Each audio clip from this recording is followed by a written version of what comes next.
discussing bankruptcy. Most of the time I spend my time, and most of the time people concentrate on how to build wealth. Well, besides building wealth, it's really important how to keep wealth.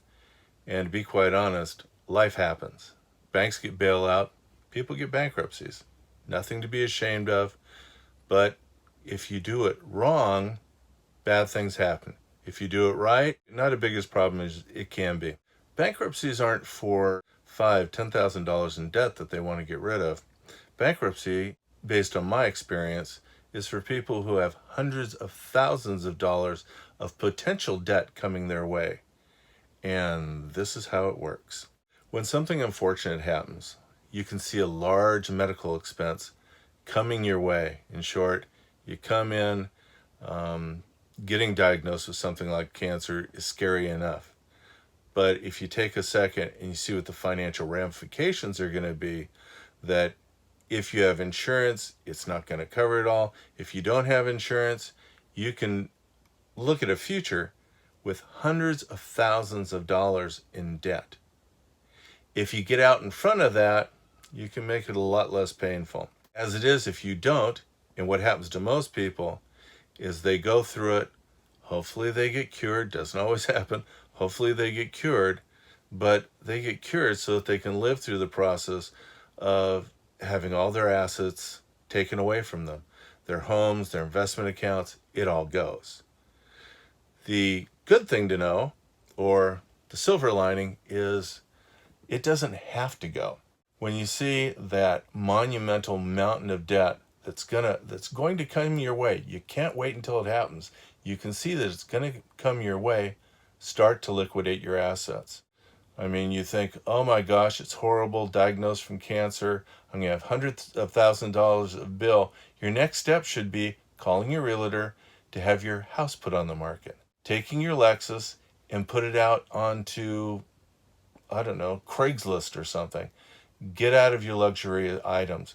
Get out of anything that you can liquidate and transfer it into cash. You then take that cash, you put it into a safe in your house. I used to always say a safety deposit box, but my mother worked in banking. She went, oh, I wouldn't go the safety deposit box route.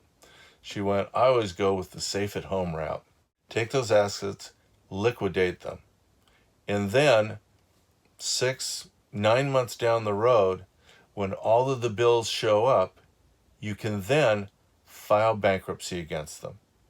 You can't get out of government debt. You can't get out of student loan debt. But I'll guarantee you can get out of $1 million hospital bill. And although some people say, well, that's not right. I mean, they provided you the service. They helped you with your cancer. Here's a hint. There's no cancer on the planet that you should have to pay $1 million and lose everything you have because somebody felt that they should overcharge the living daylights out of you. Just my personal opinion.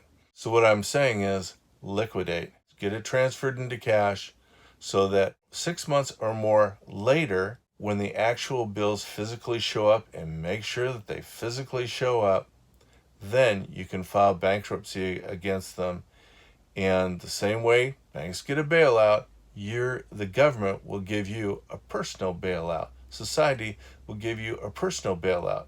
Now, in that bailout, when you're filling out the forms, if you're doing it yourself, if you've liquidated everything, you've simplified your life, to be quite honest, you can do the bankruptcy yourself. And keep in mind, there's 2 different kinds of bankruptcy. One where you try and pay it back, which you can't do, and the other one where you don't have to pay any of it back. That's the one you want. Don't worry about those ramifications. Is your credit going to go to hell? Yeah, but it was going to go to hell anyways. I'd rather have it go to hell and I've got, a couple $100,000 at home than have it just go to hell and I've got nothing to work with. 7 years later, when it's all done, you can then start taking that cash and you can start reinvesting it. You can buy a home. If you do it slowly, everything works out just fine. Keep in mind, during the filing of that bankruptcy, it'll be asking you about cash. Cash is a non-traceable asset. Just say no. Great, I got $1,000 in cash. I don't care what you're hiding down there. This is a strategy. Legally, you make your own choices, but try and keep in mind who's making that law, who's trying to shame you. I don't recall any banks, well, the banks break those laws all the time. Doesn't cost them a dime. And people can say, well, just because they do doesn't mean I should. That is an insane way of thinking. You shouldn't lose your entire livelihood because life happens and you got financially devastating sickness. So I'm telling you, if you get out ahead of it, you'll be one of the few that does well.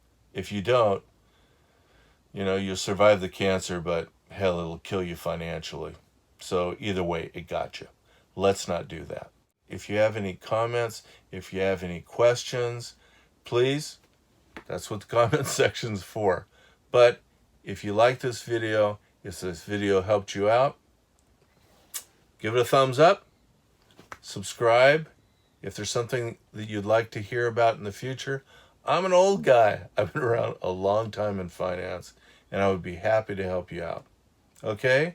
Take care, and I hope that you never have to use this advice. Bye-bye.